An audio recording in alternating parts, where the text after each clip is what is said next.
वालेकुम वीवर, उम्मीद करता हूँ आप सब दोस्त खैरियत से होंगे। तुसी वेख रहे हो मेरा चैनल हसनैन एग्रीकल्चर व्लॉग। आज मैं थोड़े नाल नवी वीडियो लेके हाजिर हुआ। वीडियो वेखण तो पहले मेरे चैनल लाइक सब्सक्राइब कर लो। ये थोड़ी वाल मैंने हौसला देवंदा गिफ्ट हो सी ताकि मैं थोड़े नाल नवी नवी इन्फॉर्मेशन शेयर कर सका। दोस्तों, ये हमने बाड़ लगाई है नवे कनाल के लिए, जिधर हमारा फार्म है, जिधर हमने टनल फार्मिंग करनी है। मुकम्मल चारों तरफ हमने बाड़ लगाई हुई है।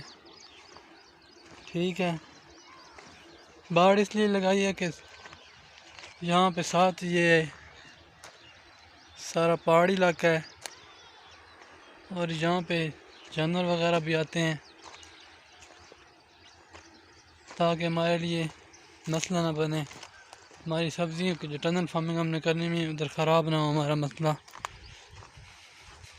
हमने इतनी मेहनत की है, उसके बावजूद अगर हमें नुकसान हो तो फिर हमारे मेहनत करने का क्या फ़ायदा होगा।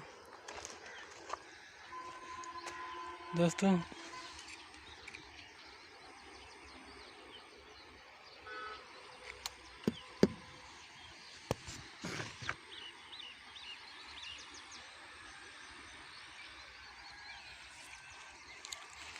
ये हमने लगाई हुई है बाड़।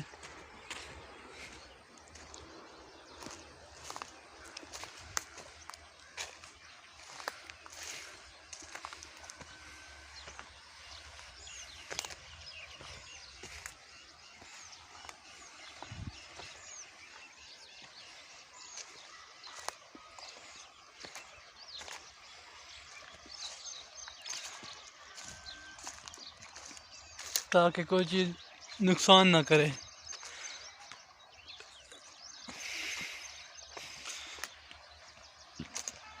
ठीक है दोस्तों।